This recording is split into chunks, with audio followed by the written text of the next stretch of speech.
dia a todos, bom dia a todas, bom dia para você que nos assiste pela Pop TV em Sobradinho e Porto Alegre ou nos escuta pela Cultural FM em Santa Catarina e no Rio Grande do Sul. Sejam todos muito bem-vindos e bem-vindas a mais um ICL Mercado Investimentos. Hoje segunda e a gente vai contar para vocês como é que ficaram os dados de varejo no mês de novembro, porque como eu já dei uma adiantada na sexta, mas a gente não aprofundou em detalhes, a gente teve um empurrãozinho da Black Friday em novembro. A gente vai entender por que esse empurrãozinho aconteceu e em quais setores, porque não adianta só a gente falar que teve um empurrãozinho da Black Friday, a gente precisa entender quais setores ganharam tração e quais estão perdendo tração também, principalmente no acumulado, porque isso mostra efeitos já de taxa de juros. Outro assunto que a gente vai passar com vocês é o IBCBR, que saiu na sexta-feira, e IBCBR também mostra ali algumas dificuldades setoriais, a gente vai explicar tintim por tintim disso, e como não poderia faltar, Laranjão está na nossa pauta hoje, porque ele está tentando comprar e anexar a Groenlândia, né? Então, o que a Groenlândia tem? Vamos tentar entender o que ela tem e por que ela está servindo aí como esse ponto, inclusive, de ataque ou de tentativa de compra ou de anexação de Donald Trump. O que ela traz de tão interessante que Donald Trump está de olho? Porque ele não dá ponto sem nó. Isso a gente já sabe. O que ele está tentando com essa negociação e por que ele está tão interessado nesse território, a gente vai falar hoje e também contar para vocês. Então, um dia com bastante assunto, não dá para perder tempo. Já vamos passar pela nossa agenda para ver os principais destaques do dia, o que já saiu, o que tem para ser divulgado, quem fala e quem não fala, e já adianto que hoje mercados estão fechados nos Estados Unidos por conta do feriado de Martin Luther King. Então já vamos ver aqui, minha voz hoje está mais para lá que para cá, mas já vamos ver aqui o que já saiu. 5 horas da manhã, IPC-FIP da segunda quadricemana de janeiro. Às 7 horas, na zona do euro, saiu o índice de inflação ao consumidor de dezembro, medição final. E às 8h25, o velho conhecido nosso Boletim Focus, divulgado aqui no Brasil pelo Banco Central. Vale lembrar que o Boletim Focus está meio preguiçoso nesse começo de ano. Tudo mantido, menos inflação, que está tendo alguma revisão para baixo. Tá difícil ali o relatório Focus trazer alguma novidade para a gente. Se der tempo a gente passa por isso, senão amanhã eu trago para vocês, mas já adiantando, nada novo sobre o Focus. 15 horas tem balança comercial semanal, essa também já velha conhecida nossa, aparece na agenda toda segunda-feira, mas não para por aí. A gente tem mais um pouquinho de agenda, tem o Banco da China que decide a taxa de referência de longo prazo, de 1 e 5 anos, às 10h15 da noite, então um salto, né, das 15 para as 10h15. Feriado, como já falei, de Martin Luther King nos Estados Unidos, deixa o mercado de ações e treasuries fechados, então a gente já sabe que hoje vai ser um daqueles dias que a referência de Nova York vai faltar. Então, sem referência para dólar, os mercados devem ficar com uma liquidez um pouquinho mais enxuta, justamente por conta do feriado que deixa os mercados fechados nos Estados Unidos. Tem reunião do Eurogrupo na Bélgica durante o dia e começa o Fórum Econômico Mundial de Davos, ou Davos, né? Cada um fala de um jeito aí, na Suíça. Então, o dia hoje, como falei, meio morno, né? Meio xoxo, tirando a decisão de juros na China, que pode trazer algum impacto amanhã, o que deve ficar mais no radar realmente são as decisões do Focus, que já mostraram que não mudou muito, né, as projeções do Focus, e outros aspectos mais políticos e geopolíticos acabam tomando conta da segunda-feira nessa condução, principalmente em um dia sem a referência de Nova York. Então a gente pode ainda ter uma repercussão de assuntos que já estavam rondando os nossos mercados, então os conflitos, as questões envolvendo o petróleo, agora, né, mais esse ataque aí à Groenlândia e também essa queda de braço, não só com a Dinamarca, mas de certa forma com o continente europeu, né? Donald Trump vem em tom de ameaça, então isso ronda os mercados, mas a gente não tem uma força vinda de indicadores, uma força vinda de falas, justamente porque é feriado lá fora, a gente tem uma agenda mais enxuta de indicadores e isso propicia a tomada de força e atração de outros aspectos que devem conduzir o mercado ou até mesmo deixar andando de lado. Então já vamos entender como é que foi o fechamento de sexta-feira e o que mexeu com a sexta-feira e que pode continuar mexendo hoje nessa segundona. A Bolsa, ela fechou a semana no positivo aqui no Brasil, mas ela teve uma sexta-feira de realização de ganhos. Não foi uma sexta-feira muito movimentada lá fora. Aqui no Brasil a gente ainda teve um volume de negociação alto, justamente por conta do vencimento das opções, mas não foi um dia ali de muitos condutores também. Foi um dia praticamente estável lá fora e aqui de realização. E aí, aqui a nossa notícia do site fala que o Ibovespa recua com pressão externa e queda do minério de ferro, aqui no caso, e o dólar fechou estável. Então vamos ver aqui como é que fica esse fechamento da nossa bolsa, como ficou o dólar e como é que ficou Nova York. E eu já vou passando pelos principais aspectos da sexta-feira. Sexta-feira teve BCBR, como eu já falei, ele acabou tendo um pouquinho de peso aqui na nossa bolsa, principalmente em relação à política monetária, porque ele veio até um pouco acima do esperado. As pesquisas mensais mostraram uma força vinda um pouco mais ali do comércio, que é justamente o que a gente vai falar hoje, e esse aquecimento das vendas no varejo, que vinham inclusive muito prejudicados em outros meses do ano. Agora as vendas no varejo, mais no fim do ano, deram um pequeno salto, mas foi um ano não tão bom para o comércio de forma geral. Os serviços, eles mostraram perda de fôlego, andaram de lado, ficaram no 0 a 0, no acumulado em 12 meses, ficaram bem lateralizados, ali não teve grandes mudanças no setor de serviços e a indústria não foi bem. Esse era o cenário da nossa atividade econômica urbana, então não dava para esperar também um IBCBR tão forte. Poderia ter alguma surpresa vinda da agropecuária, que não foi o que a gente viu de certa forma. Inclusive, se a gente tira ali a agropecuária do IBCBR, a gente vê que muda de figura e eu vou trazer isso para vocês. Mas o que acabou, e aí o IBCBR não divide comércio e serviços como fazem as pesquisas mensais. Porque o comércio, na verdade, ele está dentro dos serviços. Eu não quero adiantar muito essa pauta, mas ela fez barulho na sexta-feira, justamente porque colocou em dúvida a mudança da política monetária, o afrouxamento da nossa política monetária. Quando eu falo afrouxamento de política monetária, o que eu estou querendo dizer? Justamente corte de juros. Quando é que eles vão vir? E aí a gente teve dúvida na sexta-feira em relação a isso. Isso por conta do IBCBR.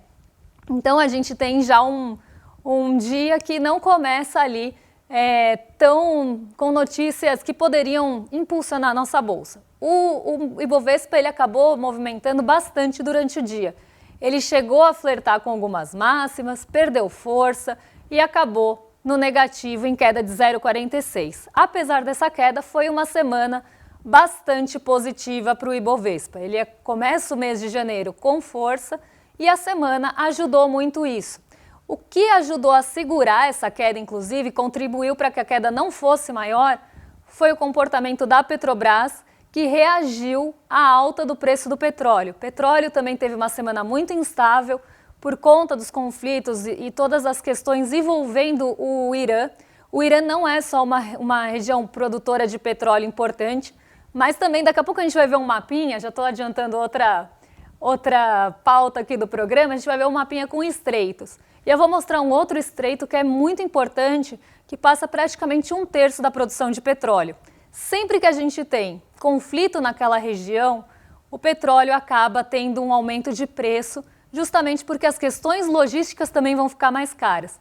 Então, além do conflito em um território que produz petróleo e pode mexer com a oferta global, a gente ainda tem a passagem importante do transporte da commodity que pode encarecer. Então, o preço acaba sendo afetado por esses dois motivos.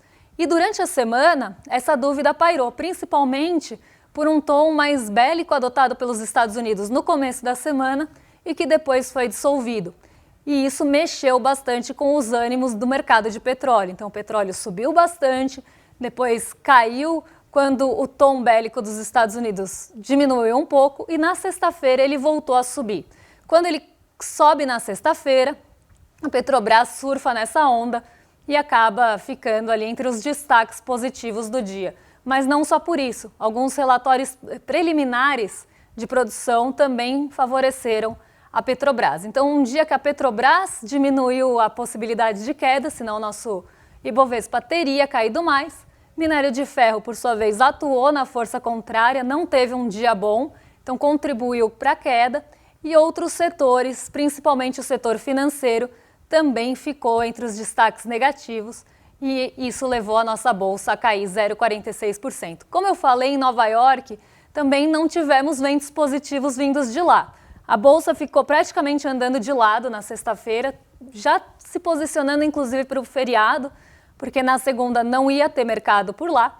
Então, um dia morno em Nova York, sem grandes posicionamentos, sem grandes mudanças e ligeiramente negativo aqui, porque a gente está vendo queda de 0,06, queda de 0,06 também. Então, um dia praticamente andando de lado, mas no terreno negativo. Então, não veio uma força também que pudesse ajudar o Ibovespa de fora. Foi um dia bastante morno a sexta-feira e que a gente viu realização de ganhos praticamente aqui. Sem nenhum condutor mais importante, além do IBCBR, o que aconteceu? O mercado viu que a nossa bolsa bateu recordes e preferiu realizar e embolsar esses ganhos a manter ali a posição e continuar apostando na alta. Então a gente viu realização de ganhos, até porque hoje é feriado em Nova York e isso pode diminuir a liquidez. O real subiu aí, na verdade o dólar subiu 0,08, mas muito perto da estabilidade também, a 5,37. Então, como falei, um mercado mesmo andando de lado que nem um seri e sem grandes novidades aí em relação à bolsa, em relação a dólar, nenhum movimento muito forte acontecendo na sexta-feira. Justamente por isso, as quedas não foram tão aprofundadas e nem as altas. A gente viu mesmo um movimento bem lateralizado e bem marcado por essa realização dos lucros. Vou beber uma aguinha porque senão minha voz não aguenta até o fim do programa e a gente já segue para o nosso assunto principal, que é a Groenlândia. Inclusive tem muita gente falando que esse N da Groenlândia tá meio fora de lugar, que é muito melhor falar Groenlândia do que Groenlândia. Eu vi essa discussão nas redes durante o fim da semana e eu achei bastante curioso.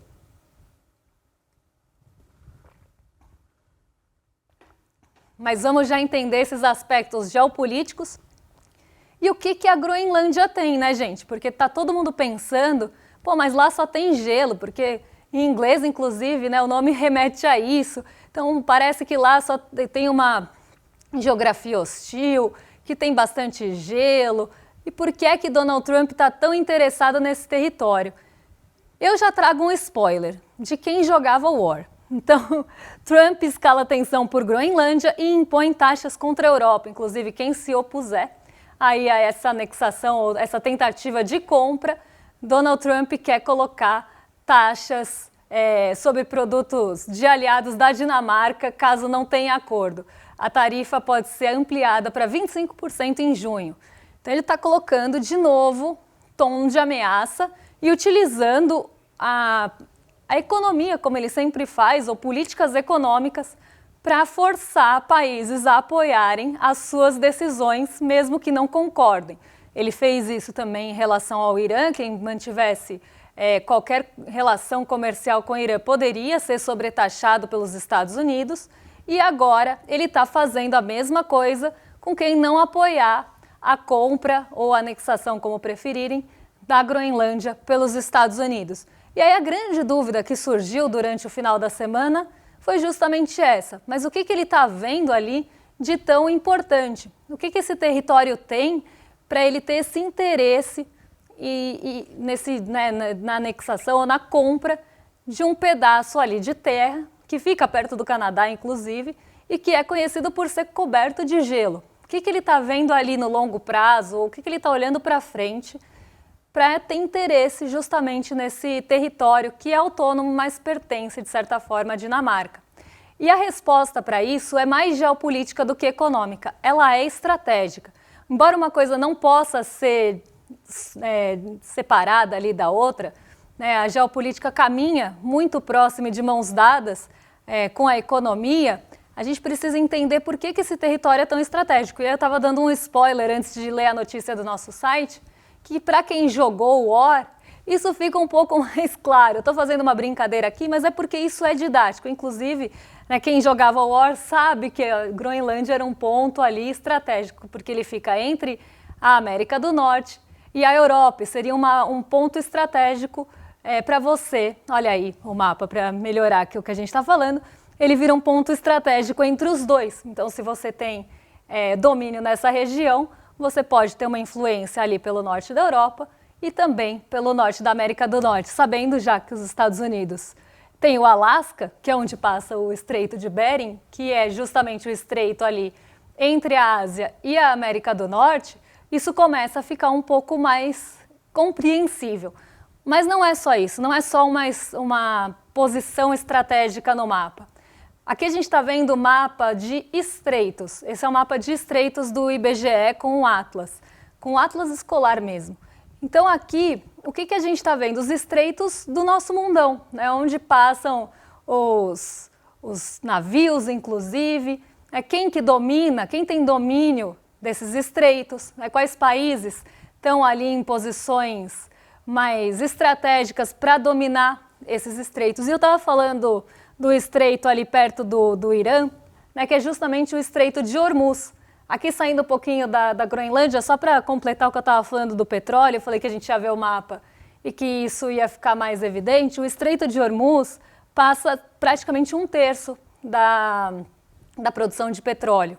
Se você tem controle desse estreito ou se começa algum conflito geopolítico que precisa desviar dessa região, a logística fica cara e o petróleo fica caro. Outro temor, outro receio que existe em relação ao Estreito de Hormuz aí é que ele feche. E isso também encareceria muito a produção de petróleo e principalmente a logística. Então ele é um ponto super estratégico para realmente o escoamento da produção de petróleo mundial. O Estreito de Hormuz é importante por isso. O que Donald Trump está olhando é justamente no longo prazo, tem uma discussão em relação a isso, que ele já pensando, e é muito estranho Donald Trump falar sobre isso, porque parece que ele não acredita muito em aquecimento global, Ele sempre fala que não existe, ele é um negacionista climático, assim como seus apoiadores, então é até estranho ver ele falando sobre isso, mas existe uma teoria, inclusive, bastante plausível, de que ele esteja já pensando no longo prazo, com derretimentos polares, você teria um fluxo importante passando pela Groenlândia, justamente num estreito que tem ali, e que isso faria sentido no controle da região. Não só estrategicamente, por estar ali numa posição geopolítica importante de você dominar, mas também por esse estreito aí que poderia ter algum impacto com o derretimento polar e que facilitaria se você tivesse o controle da Groenlândia, nesse caso, para justamente ter o controle do estreito que pode ficar ou modificado com já o derretimento. Mas muito estranho uma pessoa negacionista climática falar sobre derretimento polar e derretimento de gelo e que isso mudaria a geografia do mundo, que o estreito passaria a ter uma posição estratégica mais importante, uma relevância maior, se a pessoa nega qualquer evento climático e continua agindo como se ele não existisse.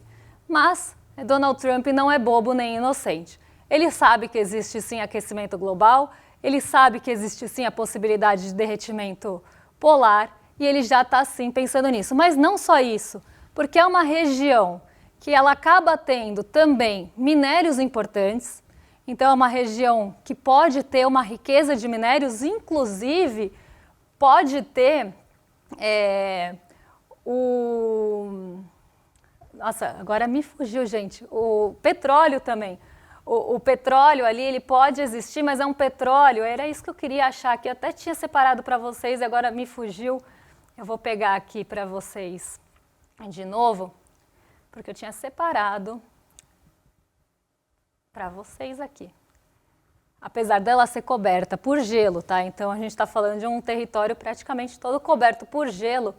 ela tem, achei, gente, a palavra que eu queria, estava no que eu estava falando e eu consegui esquecer, reservas potenciais subglaciais, que estão justamente embaixo de todo esse território gelado, gélido da Groenlândia. A gente tem potencial de petróleo ali, petróleo subglacial no caso, era esse nome que eu queria lembrar, e além de tudo tem terras raras lá, terras raras com minérios também estratégicos, ferro, zinco, chumbo, ouro, platina, urânio. Embora seja não uma extração tão fácil, você tem terras importantes e raras nessa região da Groenlândia, nessa região gélida, coberta basicamente por gelo.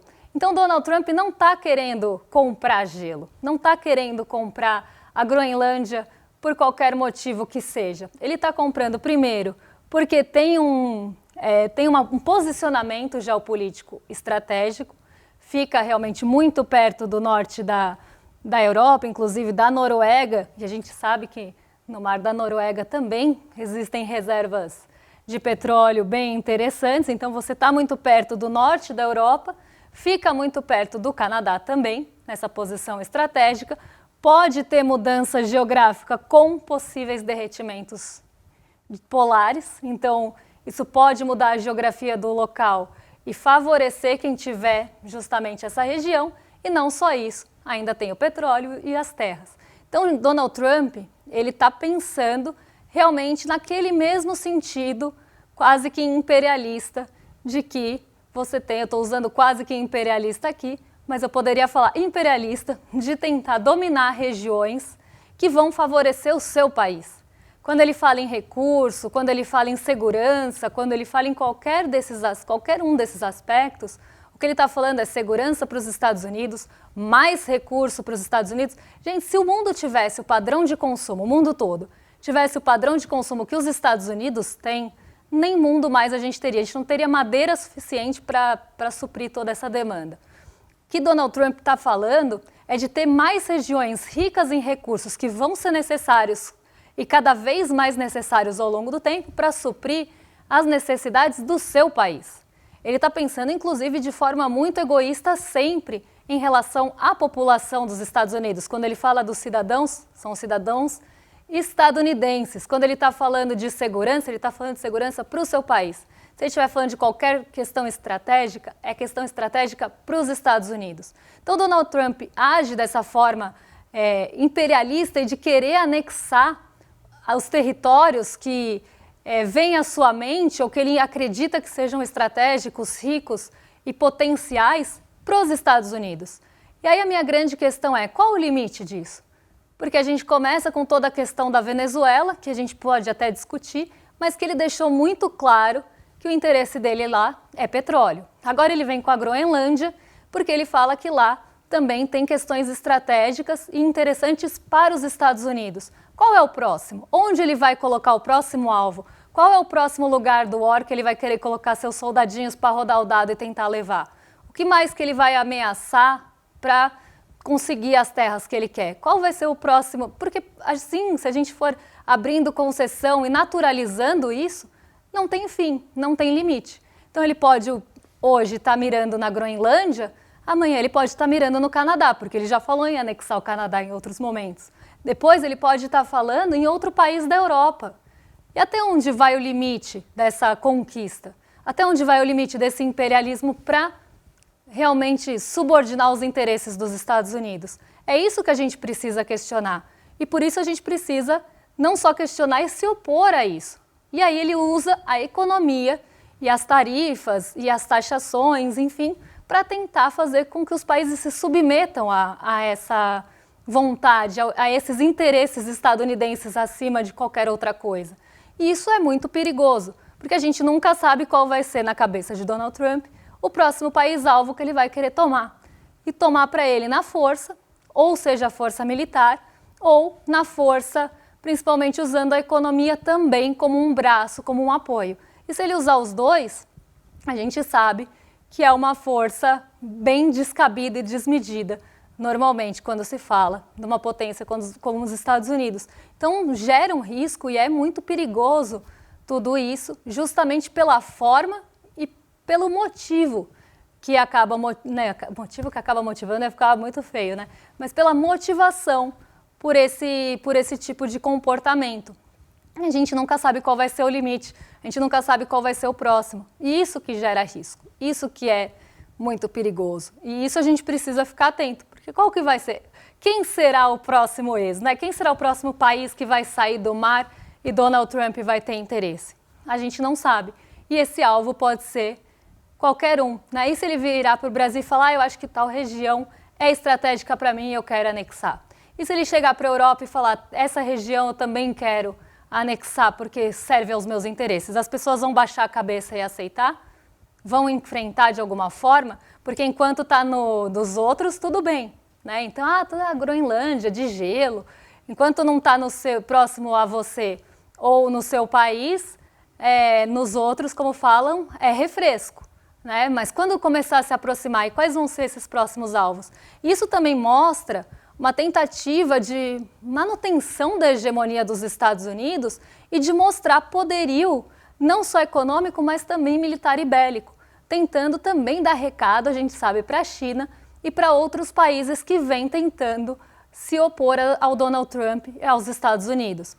Ele chegou também a falar de Rússia em alguns momentos, ele já tem o Alasca, que também já é um estreito bem importante, já perto da Ásia. Então, Donald Trump está realmente tentando jogar o war e tomando esses... Eu até brinquei hoje de manhã, qual será que é o objetivo dele? Tomar a América do Norte, a América do Sul e um terceiro continente, a sua escolha? Não sabemos qual é o objetivo de Donald Trump, mas uma coisa a gente sabe, que ele quer justamente suprir os interesses do governo dele e do país dele e manter essa hegemonia, seja de forma econômica ou militar e bélica. E isso é muito perigoso, porque expõe todo mundo a esse risco. Vou passar um recado para vocês, porque esse ano não vai ser fácil. Esse ano tem um monte de desafios vindo aí, questões geopolíticas turbulentas, coisas que vão mexer com os preços dos ativos e com as expectativas desses preços. E isso pode mexer com o nosso bolso e com a nossa bolsa e com as nossas vidas, como eu sempre falo aqui. Para a gente não ficar perdido nesse cenário turbulento, eu quero fazer um convite para vocês, que é para assistir o Mapa da Mina, no dia 29 de janeiro, às 8 horas, na quinta-feira, porque o Edu vai apresentar esse mapa, que é como se fosse mesmo um mapa, um guia, uma bússola, para você não ficar perdido nesse ano de 2026 e tomar as melhores decisões sem cair em cilada de banco. Então a gente vai apresentar esse mapa para vocês no dia 29 e ele é gratuito. Normalmente, quando a gente tem um evento desse, seja de mercado, ou de alguma gestora, de alguém, é muito caro, né? Isso quando ele é acessível, porque muitas vezes é restrito e caro. Mas aqui ele é amplo e gratuito. Mas para você participar, a gente pede que vocês se inscrevam em iclmercado.com.br para garantir a vaga e garantir o acesso também, já que a gente distribui de forma ampla, gratuita e democrática. Então, a gente só pede que vocês se inscrevam para não só serem lembrados no momento, porque às vezes na correria do dia a dia a gente esquece, mas também para garantir o ingresso. Então é só entrar em iclmercado.com.br, se inscrever e esperar o dia 29 às 8 horas, que a gente vai estar junto para esse encontro. Agora, vou jogar para os nossos vizinhos de cima do Rolê ICL, porque Lucas Rocha e o William De Luca já estão a postos para receber vocês e amanhã eu volto para contar o que mexe com o nosso bolso, com a nossa bolsa e com as nossas vidas. Um beijão e até lá. Quantos golpes aconteceram no mercado financeiro em 2021? Teve Banco Master, teve o faraó lá dos bitcoins. Agora, teve muita gente que não caiu em nenhum desses golpes, que não comprou COI, que não comprou CDB do Banco Master. Sabe por quê? Porque assistiu o Mapa da Mina em 2025. O encontro que a gente faz todos os anos em janeiro para fazer nossas previsões e alertas sobre o ano que está por vir. O Mapa da Mina 2026 vai acontecer no dia 29 de janeiro, uma quinta-feira, às 8 horas da noite. E você pode participar gratuitamente. Em 2025, a gente acertou todas as previsões. E a gente vai trabalhar muito para fazer boas previsões em 2026 também. O ICL está em todo lugar, na palma da sua mão, na TV da sua casa e até nos seus ouvidos. Para ir além da manchete e mergulhar com apuração e contexto de verdade, acesse iclnoticias.com.br. Siga o ICL, compartilha e vem com a gente. Informação para quem pensa.